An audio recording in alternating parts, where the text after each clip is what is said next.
മദ്യനയ അഴിമതി കേസിൽ ഇടക്കാല ജാമ്യം ലഭിച്ച അരവിന്ദ് കെജ്രിവാൾ ഇന്നു മുതൽ പ്രചാരണത്തിനിറങ്ങും. രാവിലെ 11 മണിക്ക് ഹനുമാൻ ക്ഷേത്രത്തിൽ ദർശനം നടത്തുന്ന കെജ്രിവാൾ ഉച്ചയ്ക്ക് 1 മണിയോടെ ആം ആദ്മി പാർട്ടി ആസ്ഥാനത്ത് പ്രവർത്തകരെ അഭിസംബോധന ചെയ്യും.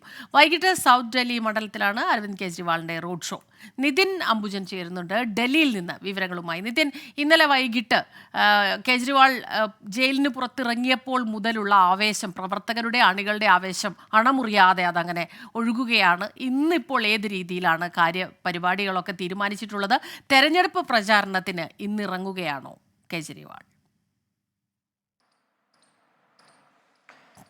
സ്മിത, അരവിന്ദ് കെജ്രിവാൾ ഇന്ന് മുതൽ തെരഞ്ഞെടുപ്പ് പ്രചരണത്തിൽ സജീവമാകും. ഇന്ന് രാവിലെ 11 മണിക്ക് കൊണോട്ട് പ്ലേസിലുള്ള ഹനുമാൻ മന്ദിരത്തിൽ ദർശനം നടത്തിയാകും ഇന്ന് വീണ്ടും തെരഞ്ഞെടുപ്പ് പ്രചരണത്തിൽ സജീവമാകാൻ പോകുന്നത്. 1 മണിക്ക് ആം ആദ്മി പാർട്ടി ആസ്ഥാനത്ത് വൻ റോഡ് ഷോയുമായും അരവിന്ദ് കെജ്രിവാൾ എത്തും. അതിനുശേഷം പ്രവർത്തകർ ഇവിടെ അഭിസംബോധന ചെയ്യും. പിന്നീട് വാർത്താ സമ്മേളനവും നടത്തും. പിന്നീട് 4 മണിക്ക് സൗത്ത് ഡൽഹിയിൽ ഒരു റോഡ് ഷോ സംഘടിപ്പിക്കാനാണ് ഇപ്പോൾ തീരുമാനിച്ചിരിക്കുന്നത്. ഇന്നലെ ആം ആദ്മി പാർട്ടി നേതാക്കളും അരവിന്ദ് കെജ്രിവാളും ജയിൽ മോചിതനായ ശേഷം പിന്നീട് വസതിയിലെത്തി ഒരു യോഗം നടത്തിയിരുന്നു. ഈ യോഗത്തിൽ എന്തായാലും ശക്തമായ പ്രചരണമായി മുന്നോട്ട് പോകാനാണ് തീരുമാനം.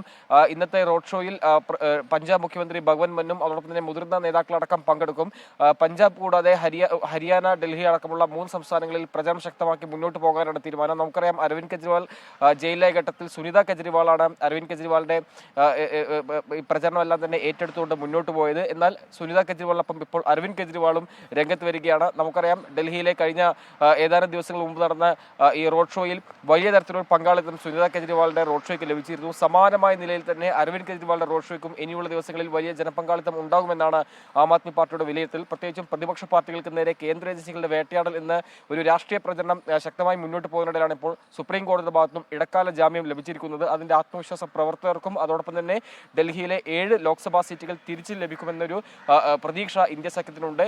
എന്തായാലും ഇന്ത്യ സഖ്യത്തിന് ഏറ്റവും കരുത്താർജിക്കുന്ന ഒരു ദിവസമായിരുന്നു ഇന്നലെ. അരവിന്ദ് കെജ്രിവാളിന്റെ ജാമ്യം ലഭിച്ചതിനെ കൃത്യമായ രാഷ്ട്രീയ പ്രചരണമായി തന്നെ മുന്നോട്ട് കൊണ്ടുപോകാനാണ് തീരുമാനം. നമുക്കറിയാം, സഞ്ജയ് സിംഗ് ജാമ്യം ലഭിച്ച ഘട്ടത്തിലടക്കം വലിയ സ്വീകരണം സഞ്ജയ് സിംഗിന് നൽകിയിരുന്നു. സമാനമായ ഒരു സ്വീകരണമാണ് ഇന്നലെ തിഹാർ ജയിലിൽ നിന്ന് വസതിയിലേക്ക് എത്തിയ അരവിന്ദ് കെജ്രിവാൾ ലഭിച്ചത്. വഴിനീള പ്രവർത്തകർ അരവിന്ദ് കെജ്രിവാളിനെ സ്വാഗതം ചെയ്തു, പടക്കം പൊട്ടിച്ചും മധുരം വിതരണം ചെയ്തും അരവിന്ദ് കെജ്രിവാളിനെ വരവേറ്റു. എന്തായാലും ഒരു മാസ് റീ എൻട്രി ഇന്ന് ഉണ്ടാകുമെന്നാണ് ആം ആദ്മി പാർട്ടി കേന്ദ്രങ്ങൾ ഈ അരവിന്ദ് കെജ്രിവാളിന്റെ റോഡ് ഷോയെ വിലയിരുത്തുന്നത്.